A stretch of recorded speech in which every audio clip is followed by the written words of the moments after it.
An artifact is probably one of the most versatile and interesting archetype you could build in Commander, which is probably why it's the most popular theme on EDH Rec, and it's also my personal favorite. Artifacts are my favorite card type. There are so many flavors of artifact decks, so I'll try and filter it down to a few categories to give you some ideas if you've never built one, but it's impossible for me to cover everything. So if you have a favorite artifact theme or variant that I don't mention, let me know in the comments below. And if you like these archetype breakdowns, consider subscribing for more. As for colors, since artifacts are mostly colorless, though we have been getting some artifacts with colors recently, you can make an artifact deck in any color combination. So really you just pick your favorite set of colors and start building. But each color does have its own little spin on what it does with artifacts, which I'll break down here. I'll start with green since it has the least amount of artifact synergy, but green artifact synergies is mostly with tokens or counters. There are many token producers that make clues, food, treasures, and you can utilize that to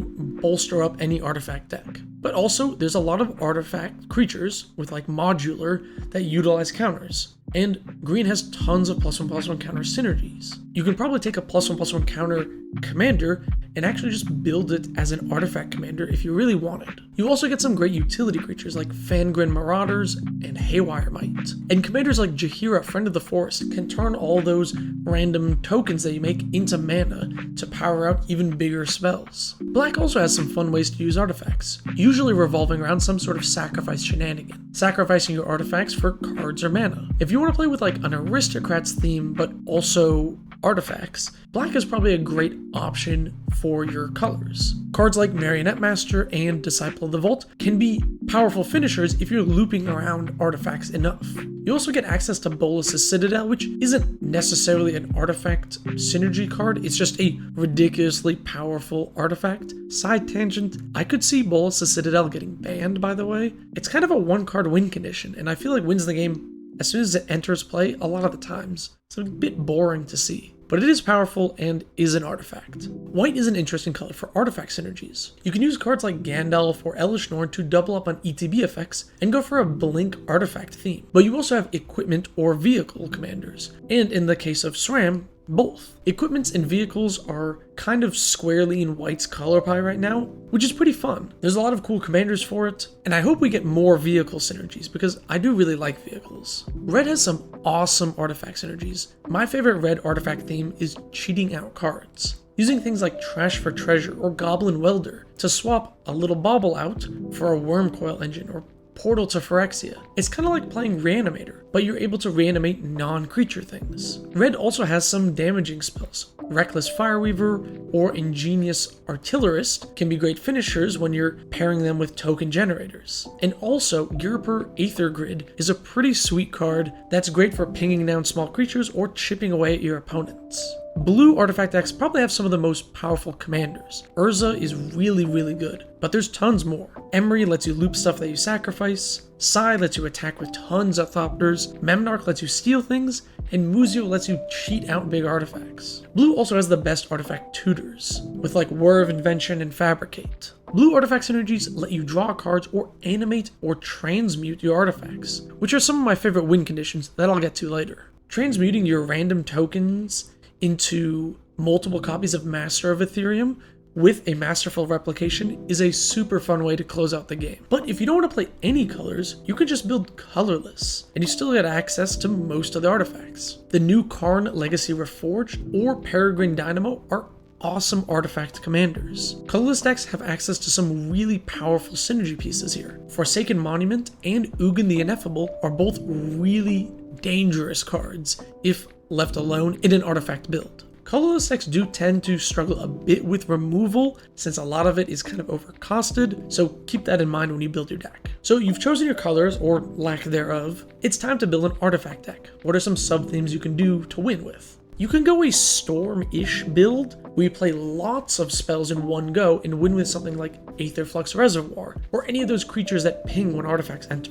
Urza is great for this since he turns your 0 mana artifacts into +1 mana artifacts, and Jorva will allow you to draw a ton of cards with your low cost artifacts. These decks can feel very powerful when they pop off, and you have a lot of synergy pieces in play, but if you overcommit to the board, you're getting yourself set up to be blown out by a Vandal Blast. so be careful when you play these decks. Another version of artifact decks are creature-focused ones. You can go wide with Thopters, which are great for chip damage since they fly, and they chump block really nicely. The Thopters can also get big with stuff like Steel Overseer. Many artifact creatures can utilize counters really well. Things like Arcbound Ravager and Walking Ballista are pretty good once you get some counters on them. If you're going to go a green artifact deck, this might be a way to go. You can play Hardened Scales, kind of like the modern deck, to bolster up your modular creatures and get even more counters on them. You can also go the Construct route as far as creatures go. These constructs are pretty powerful and lots of things build them. And since we're getting more and more of them in the future, this is probably going to be an even more effective way to win. You can also go for a treasure food clue deck. There are many different commanders that utilize this and many different treasure win conditions. Treasures honestly are really powerful and have lots of synergies. You've probably run into a few treasure decks here and there. I really hope we get more clue and investigate synergies though, since I feel like clues are a bit of an underused token. I'll put a link in the description to my current build of an artifact deck. I also made a video about the deck here for you to check out.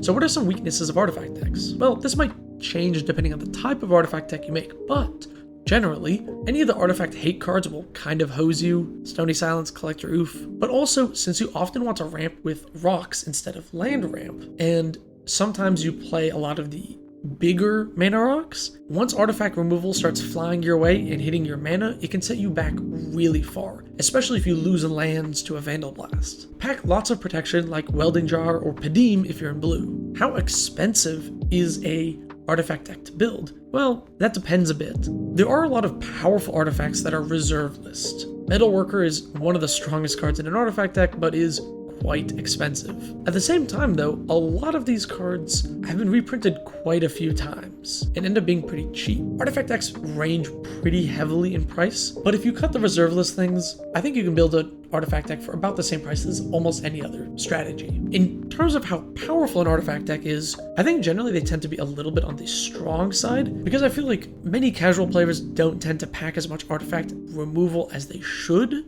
And if you're playing an artifact deck that utilizes a lot of non-creature artifacts for its value, people who are packing a lot of creature removal might struggle against it. And some color combinations like Mono Black or Dimir aren't great at removing artifacts once they're on board, so you kind of have a natural advantage against those color combinations. Artifact decks are awesome. Every single set we're going to get new artifacts. There's not going to be a set without them, meaning we're going to get access to new strategies and better cards constantly. If you like to slowly upgrade your deck, pick up new pieces here and there, swap things out consistently, then maybe an artifact deck is for you, since every set you're going to have at least one or two new artifacts that you might be able to try in your deck.